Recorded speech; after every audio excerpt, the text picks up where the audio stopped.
La estrategia del día es traída para ti por BloombergLinea.com. Muy buenos días. ¿Quién ganó con el freno a los aranceles? ¿Estados Unidos, México o Canadá?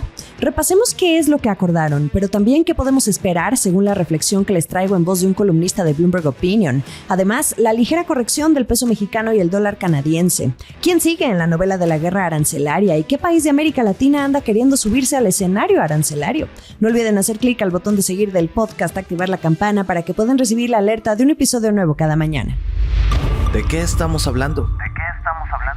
Alta o baja probabilidad de que hubiera un revés de último minuto a la aplicación de aranceles a México y Canadá por parte de Estados Unidos, viéramos el vaso de agua medio lleno o medio vacío. Había que esperar hasta el último minuto antes de este martes 4 de febrero. Ni siquiera, fue mucho antes. 16 horas antes para ser exactos, cuando se confirmó que Donald Trump sí llevó una vez más su táctica al límite, alterando al ala económica, financiera y empresarial, para después asumirse como el vencedor al hacer ver que logró doblar a los países a los que iba a castigar a costa de la propia economía estadounidense. Trump lo volvió a hacer. No se consumó la aplicación de aranceles.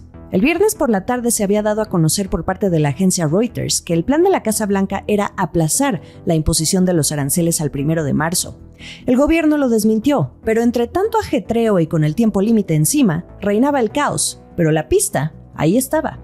Era el plan original, fríamente calculado, pero había que dar show.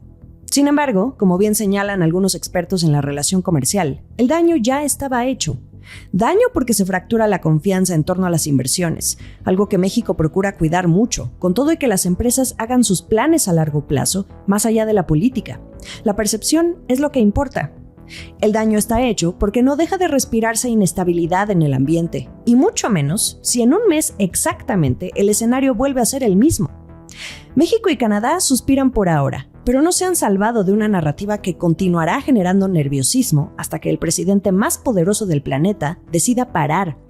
Y así por los próximos 4 años, o al menos hasta la revisión o renegociación del Tratado Comercial de Norteamérica. Con el freno de los aranceles, ¿México y Canadá se anotan realmente una victoria? ¿Temporal? Sí, ganó la cabeza fría de Sheinbaum. Pero también se salvó Canadá, con todo y que ya había cantado su represalia acompañada de un sentimiento de traición y dolor. Ni en las mejores novelas. Contrario al caso de Colombia, que sirvió de cátedra a nivel internacional sobre cómo lidiar con la ira trumpiana, es un poco más complejo definir qué hizo bien México y qué hizo bien Canadá. Hubo de todo. Lo que sí es que a nivel local, Estados Unidos, México y Canadá quedaron cada uno bien parados frente a los ciudadanos. Esto es el dato del día. ¿Cómo estuvieron esas llamadas telefónicas de Trump con Sheinbaum y Trudeau que lograron el aplazamiento de los aranceles al menos por un mes más? Por parte de México, el acuerdo es el siguiente. Primero y más importante, un reforzamiento de la seguridad fronteriza con el envío de 10,000 elementos de la Guardia Nacional para evitar el tráfico de drogas, en particular el fentanilo, pero también para controlar la inmigración. Estados Unidos se comprometería a su vez a evitar el tráfico ilegal de armas de alto poder a México, un argumento con el que Sheinbaum respondió cuando en el comunicado oficial de la Casa Blanca se le acusó al gobierno mexicano de llevar una relación intolerable, sin pruebas, con los cárteles del narcotráfico. Tercer punto, ambos países trabajarán en la seguridad y el comercio. Trump, minutos después, confirmó lo dicho por la presidenta de México y agregó vía su red Truth Social que habría negociaciones encabezadas por el secretario de Estado Marco Rubio, el secretario del Tesoro Scott Bessent y el secretario de Comercio Howard Lutnick, con representantes de alto nivel de México. En el caso de Canadá con Estados Unidos, ambos se guardan los aranceles luego de acordar que Canadá designará un nuevo zar del fentanilo y, al igual que el gobierno estadounidense, incluirá a los cárteles en la lista de terroristas. Ahí punto a revisar con México, porque dicen lanzarán una fuerza de ataque conjunta con Estados Unidos para combatir al crimen organizado, el narcotráfico y el lavado de dinero. En contraste a cómo ocurrió con México, la Casa Blanca no hizo comentarios inmediatos sobre la llamada ni sobre la publicación de Trudeau en las redes sociales. Trump tampoco. Yo me quedo con algo que en el episodio anterior nos compartía Diego Marroquín, experto comercial del Wilson Center en Washington y ya una voz de consulta recurrente en este podcast. No se lo pierdan por si no lo escucharon ayer. La lección más grande, o bien la jugada más inteligente ante lo sucedido este fin de semana, es que Canadá y México sí o sí tienen que fortalecer su relación. La voz. Las tarifas de Trump ya dañan a México, aunque su aplicación se haya puesto en pausa. De hecho, así titula Juan Pablo Spineto, columnista de Bloomberg Opinion, su más reciente texto acerca de lo ocurrido y que pueden leer en bloomberg.com. Va en el sentido de lo que comentamos en el bloque anterior. La inversión está con los nervios de punta. Escuchemos su perspectiva. Exacto, Jimena. Obviamente que si al final vemos que Trump coloca esos aranceles a México del 25%, el impacto va a ser claramente negativo. La economía va a crecer menos, probablemente entre en recesión este año, las exportaciones van a sufrir las empresas mexicanas y van a crear menos empleo o incluso despedir gente. Entonces, en ese sentido sería muy negativo, pero ya vemos, en mi opinión, un efecto importante y eso tiene que ver con esta incertidumbre en torno a hacer una inversión en México. Hoy creo que la posibilidad de hacer una inversión multimillonaria con la idea de exportar a Estados Unidos desde aquí resulta poco atractiva por el momento, ¿no? Mientras esté esta amenaza de aranceles, el efecto, aunque no tengamos los aranceles efectivamente, es casi similar, porque esas empresas van a esperar a que tengamos mayor claridad en cuanto a la legislación que va a estar vigente, ¿no? E incluso si pensáramos que pasa este mes, finalmente hay un acuerdo entre Trump y Claudia Sheinbaum, todos lo anuncian, seguirá habiendo esa posibilidad de que en algún momento Trump cambie de opinión y amenace de nuevo con aranceles. Entonces, creo que ese riesgo, que quizá no está siendo tan considerado, es bastante dañino para las perspectivas de inversiones en México, para esta idea de que México es quizá uno de los mejores lugares para invertir en el mundo en estos momentos. Es un cuento de nunca acabar y por los próximos 4 años, coincido totalmente. Serán nervios de punta que no vemos cuándo se disiparán. También, Juan Pablo, tú afirmas que temes que las ambiciones de esta Casa Blanca van más allá de una táctica agresiva para renegociar el Tratado Comercial de Norteamérica. ¿A qué te refieres?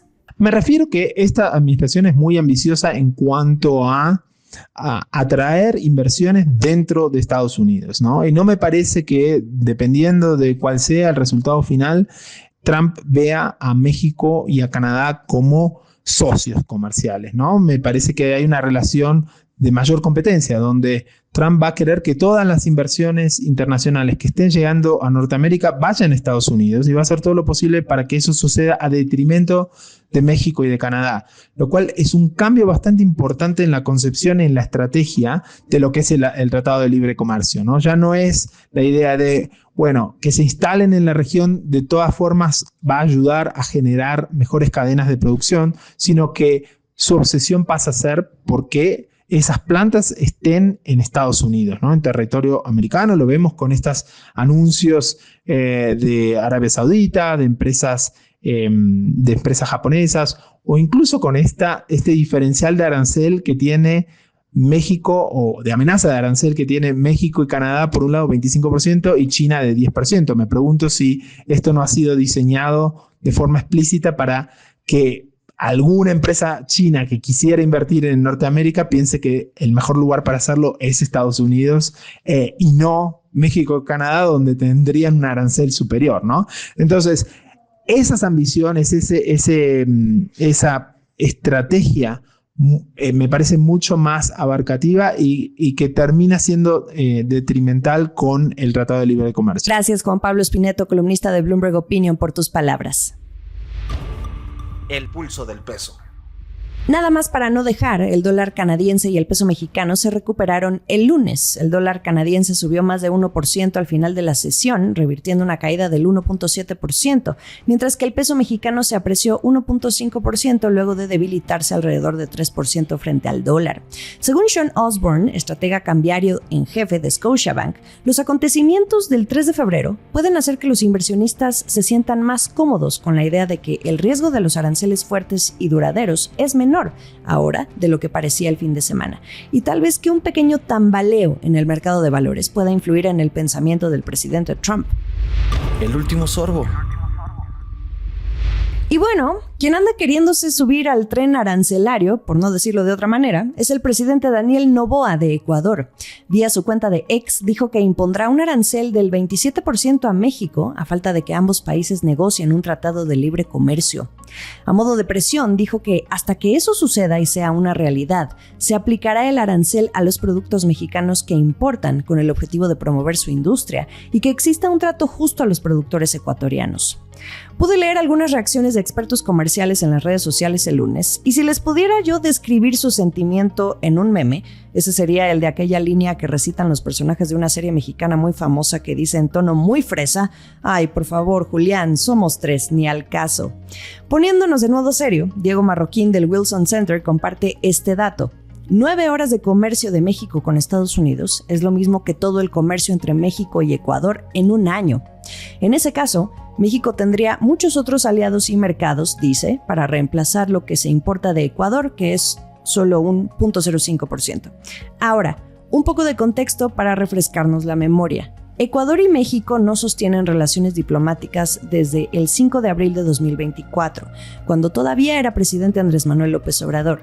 Con la llegada de Claudia Sheinbaum al poder, la situación no ha cambiado. La ruptura fue anunciada tras aquella irrupción de la Policía Nacional de Ecuador a la Embajada de México en Quito para capturar al ex vicepresidente Jorge Glass, condenado por corrupción, aun cuando tenía asilo político. Sobre el tema comercial, Ecuador y México negociaron un tratado de libre comercio años atrás, pero las conversaciones nunca llegaron a buen término, pese a tener un avance del 99% en 2022, y esto durante el gobierno de Guillermo Lasso. La razón es que no hubo un acuerdo en torno al 1% restante que planteaba el ingreso con preferencias arancelarias del banano y el camarón ecuatoriano a territorio mexicano. Vaya, en estos momentos, y poniéndonos serios, se trata de diversificar las opciones, como lo hemos comentado en episodios anteriores. Toda posibilidad es buena en estos momentos. Sin embargo, dado lo ocurrido en asuntos diplomáticos el año pasado, el panorama es más complicado. También prestemos atención al contexto. Y sí, piensan bien, es electoral. Noboa aspira a ser reelecto como presidente de Ecuador esta misma semana. El chiste se cuenta solo. Qué tiempos para estar de este lado en América Latina. Aún falta mucho por platicarles, como lo del Canal de Panamá y la foto bien cursi que se tomaron el secretario de Estado Marco Rubio y el presidente de El Salvador Nayib Bukele. Paso a paso, un día a la vez. Y eso que ya es 4 de febrero. Apenas. Lo mejor de la información económica y de negocios está aquí en La Estrategia del Día. Estamos en ex-Twitter, @laestrategiamx. En Instagram me encuentran como @JimenaBusiness. Y en YouTube, los episodios completos en video. Esta fue La Estrategia del Día, escrito y narrado por Jimena Tolama, producido por Arturo Luna y Daniel Hernández. Que tengas un día muy productivo.